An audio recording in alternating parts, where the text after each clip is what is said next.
जो भी प्रोडक्ट तैयार की जाती है वो प्रोडक्ट अपनी एक लाइफ लेकर आगे बढ़ती है। कोई भी प्रोडक्ट जो इस दुनिया में बनाई गई, कभी भी बनाई गई, वो हमेशा के लिए नहीं रही इस दुनिया में।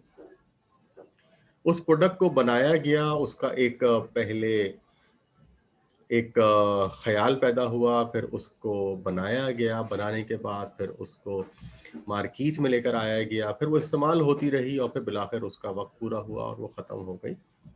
तो ये जो एक किसी प्रोडक्ट के मार्केट में आना, प्रोडक्शन के मरहले से गुजरकर मार्केट में आना और फिर कंज्यूमर से होते हुए उसका खत्म हो जाना, मार्केट से मुकम्मल तौर से उसका रिमूव हो जाना, ये किसी प्रोडक्ट का लाइफ साइकिल कहलाता है।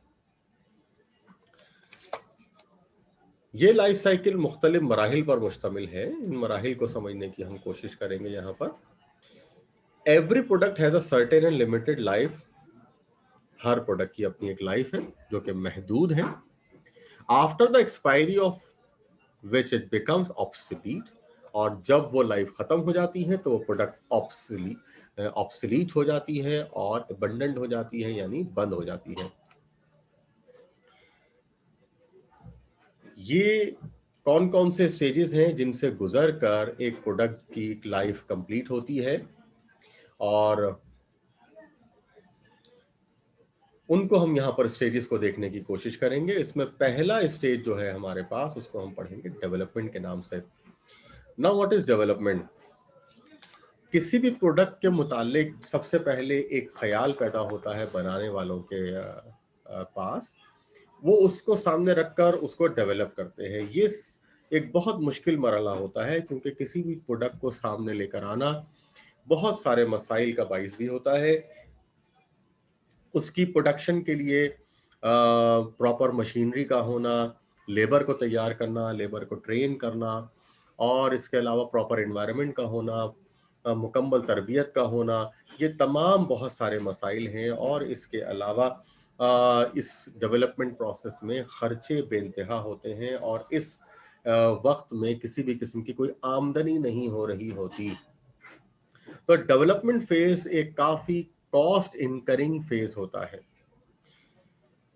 The product development stage is often refer to as the valley of the death, क्योंकि हो सकता है कि ये प्रोडक्ट डेवलपमेंट स्टेज से बाहर ही ना आ सके, क्योंकि जो चीज़ हमने सोची थी कि हम फला चीज़ बनाएंगे, उसके फला फीचर्स होंगे, और वो फीचर्स हम उसके अंदर ला ही नहीं पाए, तो वो प्रोडक्ट अपने मार्केट में आने से पहले ही खत्म हो जाएगी।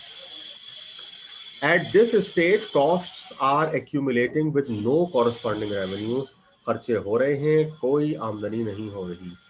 Some product requires years and large capital investment to develop. कुछ ऐसी प्रोडक्ट्स भी होती हैं जिनको वक्त बहुत लग जाता है, कई साल लग जाते हैं डेवलप करने में, और बहुत ह्यूज इन्वेस्टमेंट लग रही होती हैं उनको उस मकाम पे लाने के लिए कि जहां पर उसको सोचा गया है बनाने का।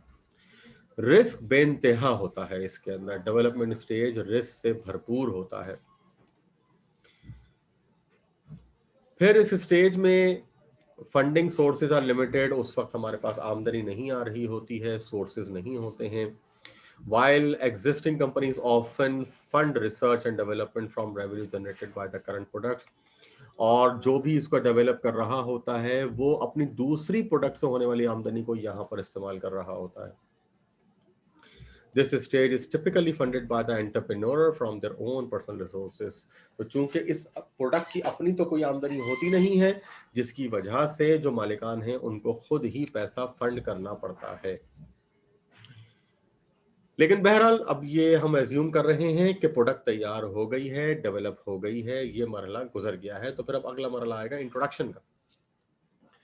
इंट्रोडक्शन स्टेज में अब मार्केट में प्रोडक्ट को लेकर आया जाएगा, लेकिन मार्केट में लाकर दुकानों पर रख देना काफ़ी नहीं है, बल्कि उसको अवेयरनेस भी क्रिएट करनी पड़ेगी। लोगों को, फाइनल कंज्यूमर जो है उसको भी बताना है, जो रिटेलर्स हैं उनको भी बताना है, और जो होलसेलर्स हैं उनको भी बताना है। इन सबको इस प्रोडक्ट के हवाले से इंट्रोडक्शन देनी है। The introduction stage is about developing a market for the product and building product awareness. तो इसमें हम प्रोडक्ट की अवेयरनेस लोगों के अंदर पैदा करते हैं। Marketing cost are high at this stage. Developmental stage के अंदर डेवलपमेंट के खर्चे बेइंतहा थे, रेवेन्यू नहीं था। और इंट्रोडक्शन स्टेज के अंदर मार्केटिंग के खर्चे बहुत ज्यादा हो गए हैं और अब रेवेन्यू आना शुरू होगा। This is also the stage where the intellectual property rights protection is obtained. यही वो वक्त होता है कि जब आप अपनी प्रोडक्ट के राइट्स खरीद लेते हैं, यानी कि आपकी कोशिश होती है कि ये जो प्रोडक्ट आप लेकर आए हैं, ये एक नई प्रोडक्ट है जो कि मार्केट में आ रही है, तो उसके पूरे हुकूक आप अपने नाम पर कर लेते हैं, गवर्नमेंट से बातचीत करते हैं, जो लोकल अथॉरिटीज होती हैं उनके सामने आप रखते हैं कि ये मेरी प्रोडक्ट है, मैंने बनाई है, कोई और अब इसको सेल नहीं कर सकता।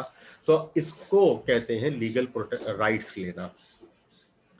प्रोडक्ट प्राइसिंग में भी high to recover the cost associated with the development stage. शुरू में कीमत ज्यादा रखनी पड़ती है, जब आप इंट्रोडक्शन दे रहे होते हैं अपनी प्रोडक्ट का, तो उस वक्त कीमत ज्यादा रखना मजबूरी बन जाती है, क्योंकि रिसर्च एंड डेवलपमेंट के ऊपर बेतहा खर्चा हुआ होता है।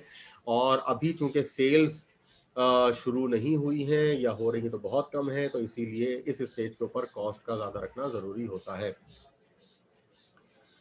ये फंडिंग कहाँ से होती है? ये यकीनन इन्वेस्टर्स जो मालिकान होते हैं और लैंडर्स जिनसे उधार लिया जा रहा होता है, उनके जरिए इस प्रोडक्ट की फाइनेंसिंग की जा रही होती है। थर्ड स्टेज है ग्रोथ का स्टेज। प्रोडक्ट आपने डेवलप किया, फिर उसके इंट्रोडक्शन करवा दिया, इंट्रोडक्शन कराने के बाद अब उस प्रोडक्ट के ग्रोथ का वक्त आएगा, यानी अब ये प्रोडक्ट आगे बढ़ेगा, इसकी सेल्स बढ़ेंगी और ये आपकी आमदनी का वक्त है। अब आमदनी आपकी शुरू हो गई है और अब तेजी के साथ आगे बढ़ रही है। In the growth stage the product has been accepted by the customer, customer ने उसको जान लिया है and companies are striving to increase market share. और अब कंपनी का इरादा यह है कि अब ज्यादा से ज्यादा मार्केट में अपना हिस्सा वसूल किया जाए। फॉर इनोवेटिव प्रोडक्ट्स मतलब जो बिल्कुल नई किस्म की चीजें होती हैं जो मार्केट में पहले से होती नहीं है, उनको हम इनोवेटिव प्रोडक्ट कहते हैं। There is limited competition at this stage. तो चूंकि वो बिल्कुल नई चीज आ गई है, तो मार्केट में कंपटीशन तो इस वक्त नहीं होगा, क्योंकि उस जैसी कोई चीज मौजूद ही नहीं होगी। So pricing can remain at a higher level. तो अगर कोई ऐसी चीज है, इनोवेटिव चीज है, तो अभी हम अपनी कीमत को ज्यादा रख सकते हैं। क्यों? क्योंकि कोई मुकाबले पर है नहीं।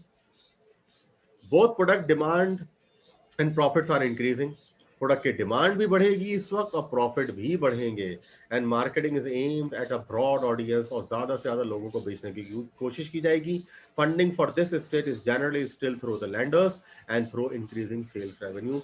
इस वक्त अब जो फंडिंग हो रही होगी वो बेसिकली सेल्स के जरिए हो रही होगी, क्योंकि अब आपकी सेल्स बढ़ रही हैं, वहां से आने वाली आमदनी को इस्तेमाल किया जाएगा। और अगर कोई शॉर्टेज है तो उसको लैंडर्स से इस्तेमाल किया जाएगा। इसका नेक्स्ट स्टेज है हमारे पास मेच्योरिटी का stage. Now what is maturity stage? अब प्रोडक्ट जो है वो मुकम्मल तौर से सबकी नॉलेज में है और अब कंपटीशन भी अब बढ़ना शुरू हो जाएगा, क्योंकि जब वो चीज आई थी तो इनोवेटिव थी, नई थी, लेकिन अब उसकी देखा देखी और भी बहुत सारे लोग उस जैसी नई चीजें, उसी जैसी चीजें लाना शुरू कर देंगे। At the maturity stage, sales will level off, competition increases, so product features maybe need to be enhanced. अब प्रोडक्शन का कंपटीशन आ गया है, तो अब आपको अपनी प्रोडक्ट को एनहेंस करना पड़ेगा, उसके फीचर्स बढ़ाने पड़ेंगे, उसमें कुछ ऐसा करना पड़ेगा कि जिससे लोग उसको खरीदने के लिए अभी भी तैयार रहें। इस वक्त आपकी सेल्स जो होंगी वो हाईएस्ट लेवल पर होंगी, आपके रेवेन्यूज इस वक्त हाईएस्ट लेवल पर होंगे, लेकिन प्राइस जो है वो इस वक्त कम हो रही होगी। और ये प्राइस इस वक्त इसलिए कम हो रही होगी ताकि आप कंपटीशन में रह सकें, वरना आप कंपटीशन से बाहर हो जाएंगे, क्योंकि जो दूसरे लोग हैं वो भी अपनी प्रोडक्ट ले आए हैं। अब अगर आपने अपनी प्राइस को कम नहीं किया तो दूसरे लोग सस्ती प्रोडक्ट की वजह से आप पर बाजी ले जाएंगे। Production cost also tend to decline at this stage. अब ये वक्त है कि जब प्रोडक्शन के अखराजात आपके कम हो चुके हैं because of more efficiency in the manufacturing process, क्योंकि अब आप मैन्युफैक्चर करना सीख चुके हैं। जब आप नई नई चीज डेवलप करते हैं तो आपके अखराजात ज्यादा होते हैं, क्योंकि आपको उसको इफेक्टिव तरीके से मैन्युफैक्चर करना नहीं आता होता है। लेकिन अब आप चूंकि सीख चुके हैं और अब आप मिच्योर हो चुके हैं, तो इसीलिए अब आपका मैन्युफैक्चरिंग प्रोसेस जो है वो आपके कम खर्चे कराएगा। Companies usually do not need additional funding eight this stage. इस स्टेज के ऊपर कंपनीज को किसी भी किस्म की एडिशनल फंडिंग की जरूरत नहीं होती। लास्ट स्टेज है डिक्लाइनिंग स्टेज। प्रोडक्ट की अब लाइफ कंप्लीट होने जा रही है और अब प्रोडक्ट जो है वो डिक्लाइन करेगा, लाइफ अब इसकी एंड होगी, रेवेन्यूज गिरना शुरू हो जाएंगे, मार्केट में साइज कम होना शुरू हो जाएगा और मार्केट में कंपटीशन जो है वो बेइंतहा हो चुका होगा। और अब वो लोग सर्वाइव करेंगे कि जो अपनी प्रोडक्ट में कुछ नया ला सकेंगे।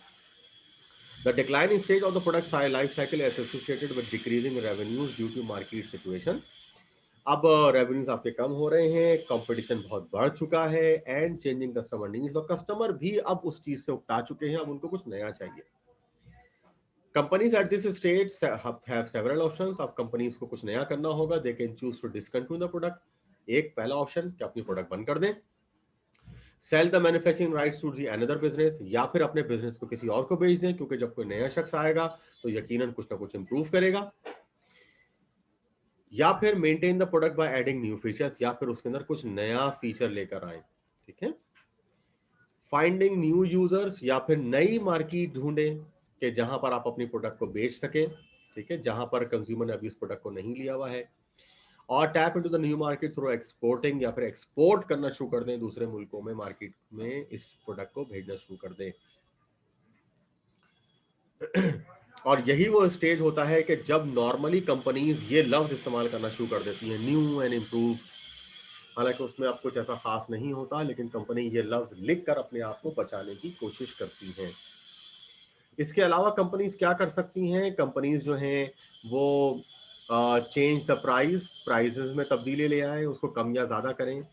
मॉडिफाइंग द पैकेजिंग तब्दील करें। यही वजह है कि हमने देखा कि अक्सर कंपनीज जो हैं वो अपने प्रोडक्ट की पैकेजिंग तब्दील कर देती हैं, कलर तब्दील कर देती हैं। कभी वर्टिकल पैकेट होता है तो उसको हॉरिजॉन्टल पैकेट कर देती हैं, डब्बे का साइज और शेप चेंज कर देती हैं, हालांकि प्रोडक्ट वही होता है। तो इससे वो कंपनीज जो है वो अपने आप को मार्केट में रखने की कोशिश कर रही होती हैं। या फिर इसका एक आखिरी हल होता है, और होता है एग्रेसिव मार्केटिंग, यानी बेपनाह मार्केटिंग। बेपनाह मार्केटिंग का मतलब होता है कि अब प्रोडक्ट जो है वो आप कुछ आप उसमें मॉडिफाई नहीं कर पा रहे हैं, या और कोई चीज नहीं हो सकती है, तो अब आप बेइंतहा मार्केटिंग शुरू कर दें और उस प्रोडक्ट को कस्टमर्स में जिंदा रखने की कोशिश करें, तो कस्टमर सिर्फ अपनी हैबिट के मुताबिक उसको इस्तेमाल करना शुरू कर देंगे। यानी अब उसके अंदर कुछ नया तो नहीं है, लेकिन कस्टमर की आदत बन गई है, तो कस्टमर बस उसको इस्तेमाल किए जा रहा है। तो ये काम हम एग्रेसिव मार्केटिंग के जरिए कर सकते हैं। फाइनली ये एक प्रोडक्ट लाइफ साइकिल है जो शुरुआत जिसकी हुई थी वो हुई थी इंट्रोडक्शन से। इंट्रोडक्शन के बाद एक डेवलपमेंट से स्टार्ट हुआ, फिर इंट्रोडक्शन आया, इंट्रोडक्शन के बाद फिर आपने उसका पीक देखा, और पीक के बाद जो कि मेच्योरिटी था, फिर आपका एक डाउनफॉल शुरू हुआ, और डाउनफॉल के बाद फिर आपने एंड कर दिया उस प्रोडक्ट को। अगर आप उसमें कुछ नया नहीं कर पाएंगे तो नाउ अब उस प्रोडक्ट का एंड हो जाएगा।